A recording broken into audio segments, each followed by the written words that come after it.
Rex, congratulations. Thank you. Another award. Yeah. So this is Rex Wong with AIVON.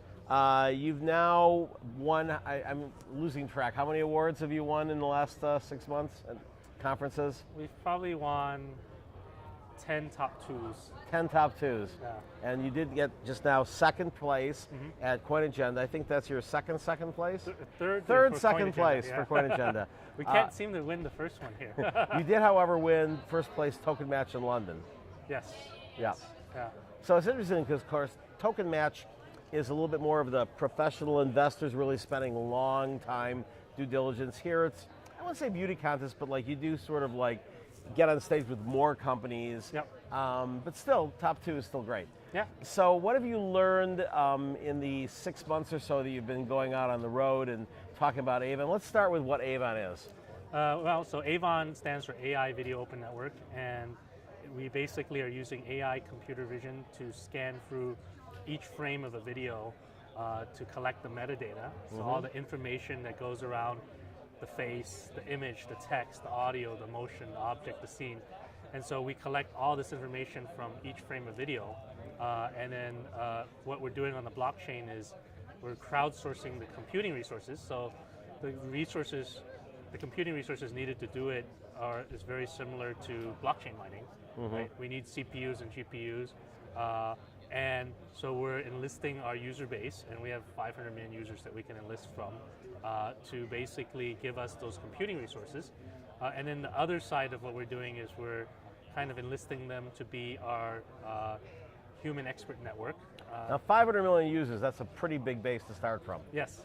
And that comes from all of the video network users that you have on your partner sites. Correct, yeah. So I mean, we are actually have an existing business where we're the largest video platform and network in Asia. And so we power probably 1 in 4 media companies in Asia. And our partnership model is such that we actually are in partnership with all these media companies. So we're not a SaaS service, we don't charge them. Instead, we partner with them. And in so doing, we co-own the sites, we co-own the data, we co-own the users, and we own the whole tech stack so that we can basically leverage that tech stack to introduce new types of services. And in this one, we're trying to enlist our users to basically supply either the compute resources or their skills to help us tag and index videos better so that people can discover, search, and find video. Or we can recommend using that same metadata to recommend them the right videos. And third, we can monetize it better because we have these types of innovative advertising that can leverage the metadata to do things like digital product placement. We're placing products because we know metadata information. And another one called interactive hotspots, where we can actually allow them to touch the shirt, like your jacket, right, and find out how to buy it. Say you could buy this at Elton's men's store in Mandalay Bay. Yes, so exactly, so they can touch that. And we make money from that advertising, but users can earn tokens where they can use it to buy that jacket as well as to buy content. Ah, okay. Yeah. So, and you've both raised equity for the original company that is a for-profit company, as well as you've raised several million, I guess, so far for the token. Seems to be sort of what we're hearing at this conference is that unlike last year where people were just like, we hate equity, we're just going to raise tokens. Yep. You have actually some very high-level investors in the for-profit company, co-founder of Facebook, Edward Saverin, Monk Hill Ventures, and then they obviously approved of you going out and tokenizing this aspect, and you've reached your soft cap already. And so how much are you looking to raise, and how are you feeling about how it's going in this environment? Is it mainly Asian investors now? Yeah, so I mean, predominantly I would say 80% is Asian investors. I mean, we have a few European investors. We're not taking any American money, but obviously we've been talking to the American funds that have vehicles outside. I mean, the environment, I mean, it's a very soft environment now, and I think, I mean, in my honest opinion, the window for utility tokens is kind of slimming. And it's not because the utility token by itself is not a great concept. I think it's a very great concept.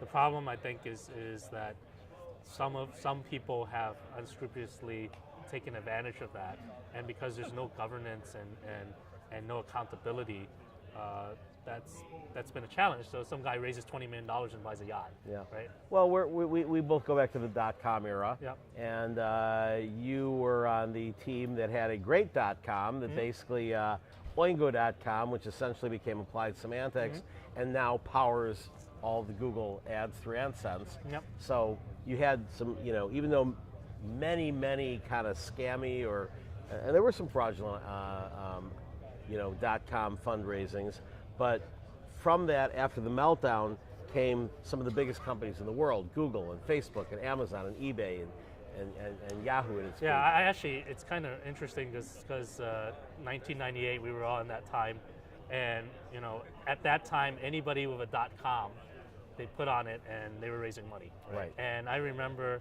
in 1998, the MBA class of 2000, I think, for Stanford, I think more than half the 350 students actually went and started a .com. Right. And it got so bad that Stanford had to have an amnesty program that, okay, if you fail there, come back in 5 years and you still got a chance to finish your graduate degree. And honestly, last year was the same thing. Anything that put blockchain on it was raising money, and it was crazy money, and now I think that's subsided. But I think what you're seeing now is you're seeing quality, because I see a lot of entrepreneurs that have done it that are coming in, and the project quality honestly has gone up. Yes. And I think that's good for the industry. And that happened in the .com. I mean, our company in the .com, we came up in '98. It's kind of almost a parallel, right? And in '99, in '98, we turned down a $15 million valuation at $75 million, $15 million investment, $75 million pre-money A round. And we were greedy, just like everybody, like, wow, we could get more, right? And we turned that down, and then the .bomb hit. And we ended up raising 6 at 18 a year and a half later. Right. And we're glad we did it, because had we taken the 15 at 75, the pressure at that time was spend. Right. But by the time it was 6 to 18, our VCs were saying save. And we survived to 2003, and I think we were one of the survivors that came out of that nuclear winter and sold to Google. And there wasn't many companies that survived that. I think, the co-founders were both Chinese and Jewish. I think that's kind of, we were really frugal with the money. So that's kind of how we got out of it, I think. A great exit, and great company with AIVON, and congratulations for being one of the winners once again of the CoinAgenda ICO contest. Yeah, thank you.